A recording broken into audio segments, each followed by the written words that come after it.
రేపు భోగి పండుగ, ఎల్లుండి సంక్రాంతి. బుజ్జిగాడికి రేపు భోగి పండ్లు పోయాలనుకుంటున్నాను. మీరు పండక్కి రావాలమ్మా. నేను రఘురామ్కి చెప్తానులేమ్మా. చెప్పటం కాదు, తప్పకుండా రావాలి. సరే, అలాగే వస్తాంలే. అవును, నువ్వు వాళ్ళని కూడా పిలిచావా? ఇప్పుడే అక్కడి నుంచి బయటకొచ్చాను. సుడిగుండంలోంచి బయటపడినట్టయింది. ఏమైందమ్మా? అదంతా ఇప్పుడెందుకులేమ్మా, ఇంటికొచ్చాక చెప్తానులే. సరే. సీత, ఏంటమ్మా? పండగ బట్టలు కొనాలి. దాన్ని రావే అంటే రానుంటుంది. నాకు సెలక్షన్ అంతగా తెలీదు. కాస్త నువ్వు షాప్కొస్తావా అమ్మా? అలాగే వస్తానులే. వెంటనే బయలుదేర్రా అమ్మా. అలాగేనమ్మా.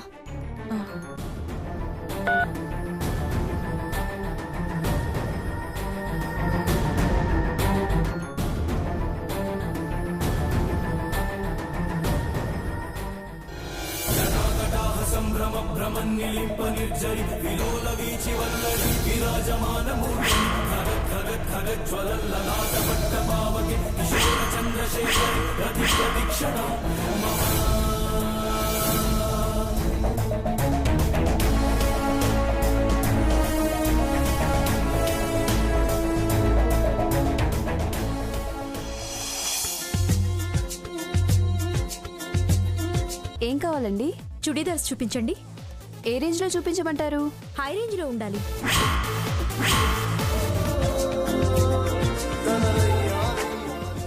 సీత, ఈ శారీ ఎలా ఉంది? ఈ ఫ్లవర్స్ అంత బాలేదమ్మా. ఇంకొకసారి చూపించండి.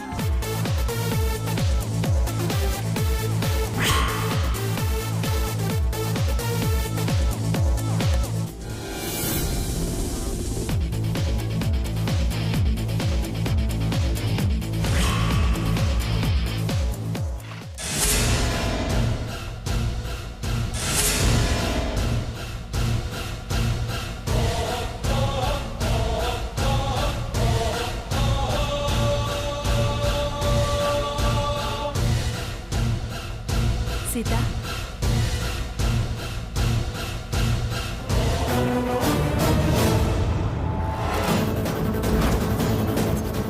ఏంటి, అదొక్కతే వచ్చిందా లేకపోతే ఫ్రెండ్స్తో కలిసి వచ్చిందా? ఒకసారి వెళ్ళి చూడటం బెటర్. అమ్మా, ఇది చూపించండి. నువ్వు సారీస్ చూస్తుండు, నేను వెళ్ళి రఘురామ్కి ప్యాంట్ షర్ట్ చూస్తాను. అలాగే.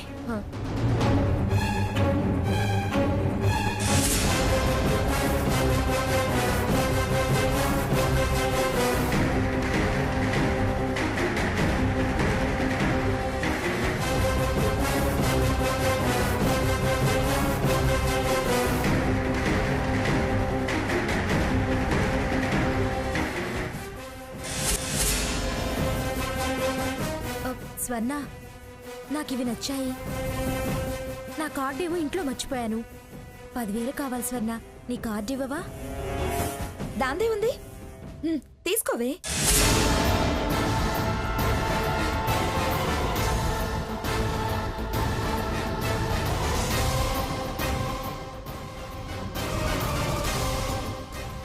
మరి పిన్ నెంబర్ 9249 9249.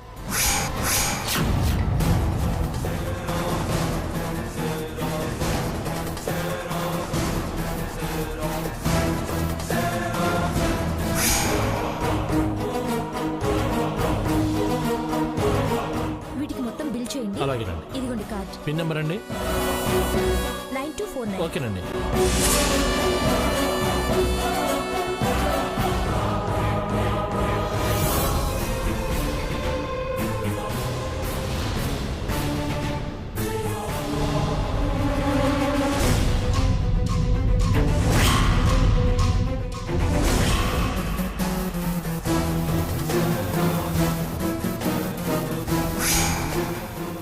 ఫస్ట్ రోలో ఉంది, తీయండి. స్వర్ణ, నువ్వు సెలెక్ట్ చేసుకున్నావు కదా, ఆ డ్రెస్లు ఇవ్వు, నేను వెళ్ళి బిల్ చేయించుకొస్తా. ఓకే,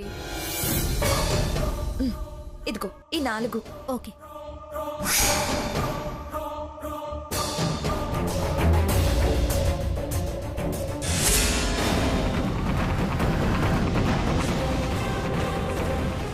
ఓసే బుద్ధి తక్కువదానా, బుద్ధిలేని తనంగా debit card pin number చెప్పావంటే?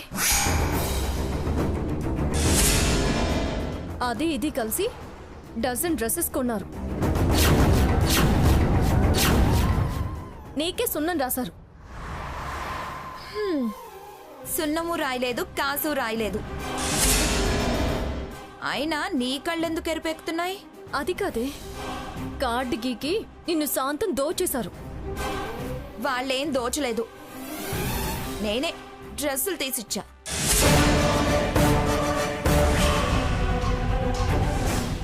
Sita ఎక్కడికి వెళ్ళింది? ఇప్పుడే వస్తాను. ఈ చీర ఒకటి, ఈ చీర ఒకటి, ఇదొకటి, ఇవి ప్యాక్ చేసి పెట్టండి.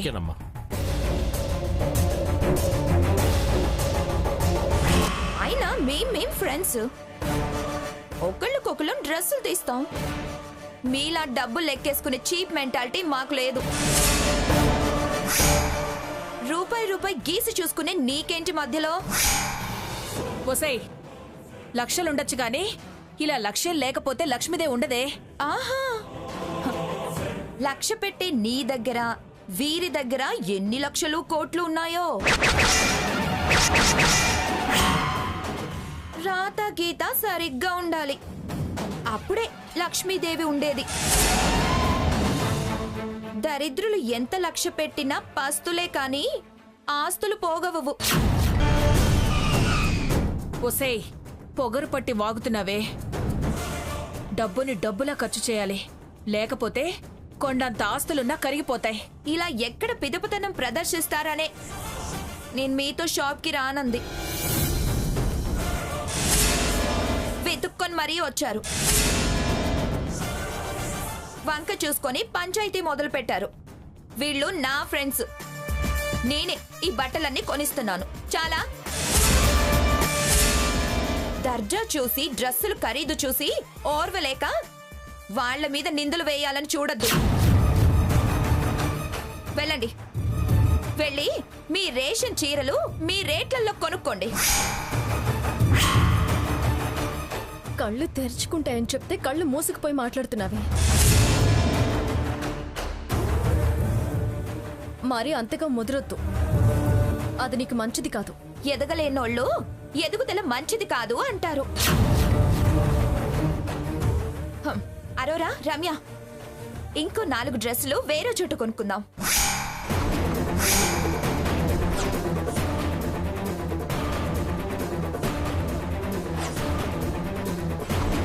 చూసావమ్మా, దాన్ని అయ్యో పాపం అని తలవద్దే, పాపం తగులుతుంది.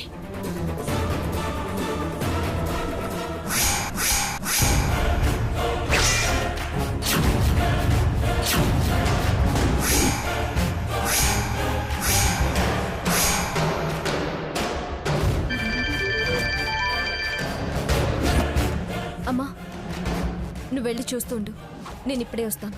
మళ్ళీ ఎక్కడికే? దానికి పట్టిన దయ్యం అక్కడుంది, దాన్ని వదిలించేసి వస్తా. నీకెందుకే సీత? చెడిపోయేది నీ కూతురేనమ్మా, రేపు బాధపడేది కూడా నువ్వే. దేనికైనా కాస్త భయం అనేది ఉండాలి.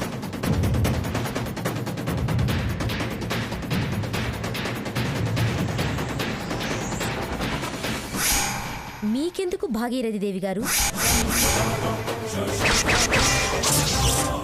టోటల్గా ఆ ఫ్యామిలీని నడి రోడ్డు మీద నిలబెడదాం. ఇప్పుడిప్పుడే వాళ్ళందరూ వల్లో పడుతున్నారు. ఆ సీత బయటికి వెళ్ళినా దానికి చెల్లెలి మీద చాలా ప్రేమ. దాని విషయంలో మీరు చాలా జాగ్రత్తగా ఉండాలి. నాకు సీతక్క సంగతి తెలుసమ్మా, ఇందాక నాకు కనిపించింది కూడా. మీరన్నట్టు ఆవిడ వేరు వెళ్ళినా చెల్లి మేలే కోరుతుంది. అయినా ఓ కంట కనిపెట్టే చిన్నదాని కన్ను పొడుస్తాం. మీరు నిశ్చింతగా ఉండండి.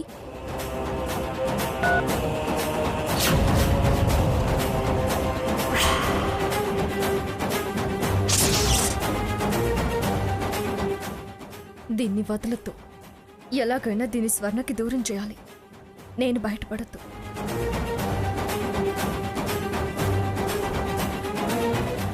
ఏయ్,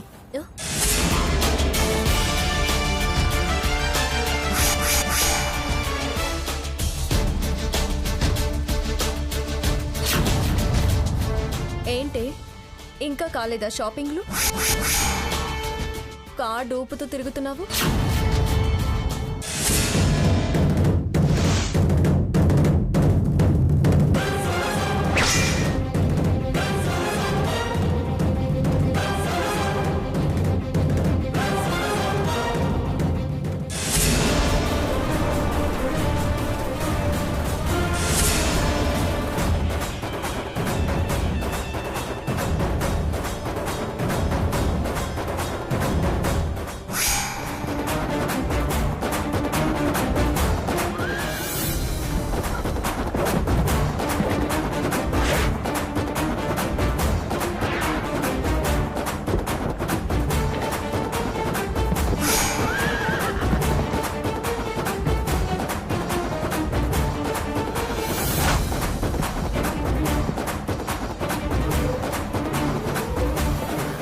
ఇప్పుడు చెయ్యండి షాపింగ్లు. చూడు, దాన్ని నష్టపరిస్తే మిమ్మల్ని అందరినీ నరికి పోగులు పెడతాను. జాగ్రత్త.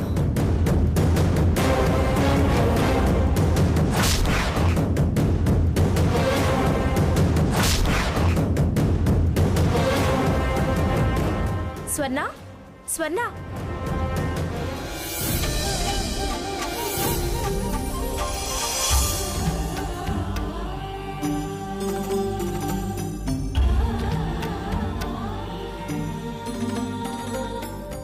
రఘు, అయిన వాళ్ళు కాదనుకున్నా దేవుడు మనకు ఆశ్రయం ఇచ్చాడు, ఆదరింపు ఓదార్పునిచ్చాడు. ఇక నుంచి ఆయనే మనకు అన్ని. సీత, మనకు అమ్మా నాన్న, అన్నా వదిన, నానమ్మ తాతయ్య, ఫ్రెండ్, అన్నీ అన్నీ ఆయనే. అమ్మ రేపు పండక్కి మనల్ని ఇంటికి రమ్మంది రఘు. సీత, వెళ్ళాలంటావా? వెళ్ళడం అవసరమా? పుట్టింటి వాళ్ళు పండక్కి పిలిస్తే వెళ్ళకుంటే ఎలా? వాళ్లను పిలుచుంటారుగా. పిలవకుండా ఎందుకుంటారు? ఎదురుపడ్డం నాకిష్టం లేదు. ఏదైనా అంటే మళ్ళీ పంచాయితీ. అక్కడ అందరూ ఉంటారు కదా. అయినా మనం మౌనంగా ఉంటే గొడవే ఉంది. ఎంత మౌనంగా ఉన్నా స్వర్ణ ఏదో ఒక పుల్లవిరుపు మాట అంటుంది. నువ్వు తిరిగి అంటావు. వాడు వెనకేసుకొచ్చి విరుచుకుపడతాడు. వాళ్ళకి భయపడి నేను అమ్మని నాన్నని పుట్టింటిని వదులుకోవాలా? వదులుకోమని కాదు, అయినా అన్నీ తానే అయినా ఆ దేవుడు మనకున్నాడు కదా. ఉండొచ్చు రఘు, కానీ అమ్మ నాన్న బాధపడతారు. మనల్ని ఏమైనా అంటే చూసుకోవడానికి అమ్మమ్మ గారు ఉంటారు కదా. సరే సీత, నీ ఇష్టం. థ్యాంక్స్ రఘు. థ్యాంక్స్ దేనికి? నువ్వు సరే అన్నందుకు. సీత, నాకు అత్తారింటికి వెళ్ళాలని ఉంది. పైగా పండుగ సరదాగా ఉంటుంది. నాకు సరదా కన్నా అమ్మ నాన్న తృప్తి పడతారనే ఉంది. వాళ్ళ తృప్తే మనకు ఆశీర్వచనాలు. తప్పకుండా వెళ్దాం.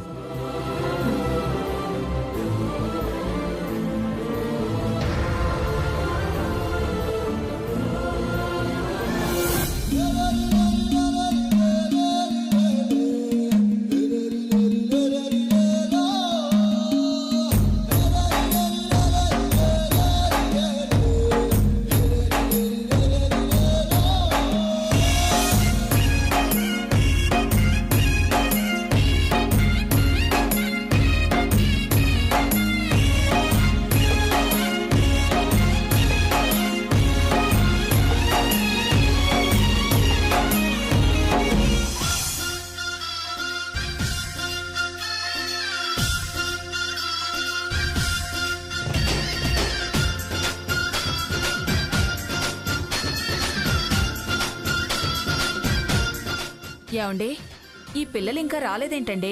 నీకు తెల్లారిందని వాళ్ళకి తెల్లారుతుందా సావిత్రి? నీకున్న ఆరాటం వాళ్ళకుండొద్దు. ఆహ్వానించిందానో కాబట్టి ఎదురు చూస్తున్నా. అతిథులు వాళ్ళ వేళకు వాళ్ళు వస్తారు. అతిథులు అంటారేమిటండి? వాళ్ళు మన కూతుళ్ళు, అల్లుళ్ళు. అందుకేనా స్వర్ణ రానుపో అంది. ఏదో చిన్నతనం, పెంకితనం, సావాస దోషం అండి. అయినా సీత వాళ్ళు కూడా ఇంకా రాలేదేంటండి? పండగ కదా, గుడి సేవలో ఉన్నారేమో. అమ్మా, సీత, నీకు నిండు నూరేళ్లమ్మా. నీ గురించే అనుకుంటున్నావు. రండి అల్లుడు గారు. హరి హరిలో రంగ హరి హరిలో రంగ హరి హరిలో రంగ హరి హరిలో రంగ హరి శ్రీమద్ రమణ గోవిందో హరి హరిలో రంగ హరి హరిలో రంగ హరి హరిలో రంగ హరి హరిలో రంగ హరి హరిలో రంగ హరి హరిలో రంగ హరి హరిలో రంగ హరి హరిలో రంగ హరి.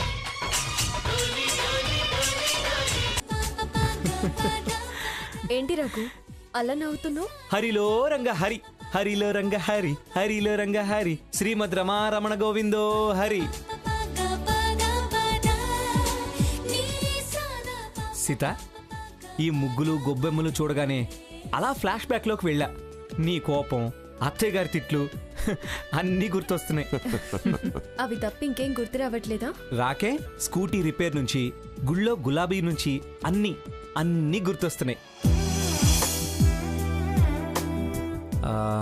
సీత, ఒకసారి నువ్వు గుర్తు చేసుకో. చాలే ఆపు రఘు. తలుచుకుంటుంటే సంతోషంగా ఉంది సీత. ఒకసారి జ్ఞాపకం చేసుకో, చాలా థ్రిల్గా ఉంటుంది. హరిలో రంగ హరి హరిలో రంగ హరి హరిలో రంగ హరి హరిలో రంగ హరి హరిలో రంగ హరి. ఇవన్నీ ఇప్పుడు అవసరమా రఘు? గతం మర్చిపోవద్దు. తలుచుకునే సమయం కాదు. ఏ? స్థిరపడాలి, స్థిమితంగా ఉండాలి. అప్పుడే ఏదైనా తలుచుకుంటే బాగుంటుంది. నేను కలత దూరం కావడానికి, గాయాలు మాన్పుకోవడానికి గుర్తు చేసుకో అంటున్నా. నేనిప్పుడు కలతలు, వెతలు, గాయాల గురించి ఆలోచించే పరిస్థితిలో లేను. మన పరిస్థితి ఎలా మెరుగుపడుతుందా అన్న ఆలోచనలో ఉన్నా. పండగ నాడు కూడా పాత ఆలోచనలేంటి, వదిలే. అత్తగారు ఆహ్వానించారు, సరదాగా గడిపేసి పుష్టిగా భోంచేసన్నా అడుగును పడేయాలి. అక్కడే నిలబడ్డారే అమ్మా, లోపలికి రండి. వస్తున్నాం నాన్న.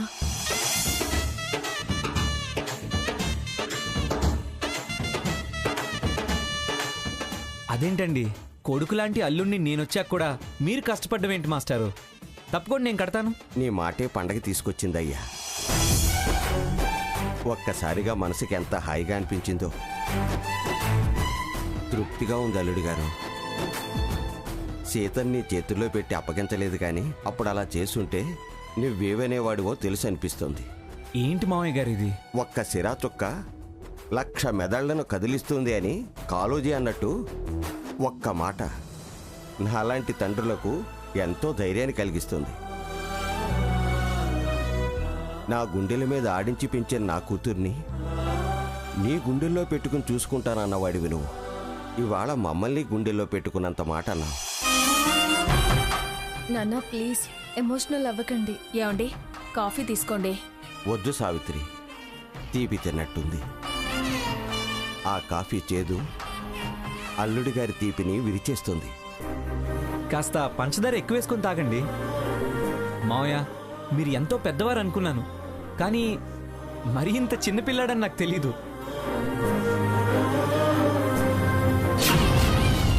పిన్నిగారు వచ్చారు.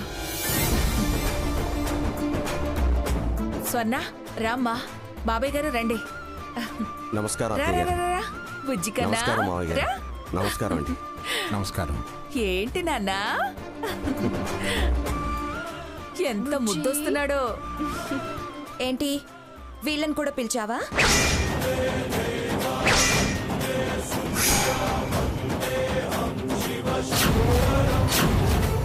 వాళ్ళని పిలిచి నన్ను పిలవటమేంటి?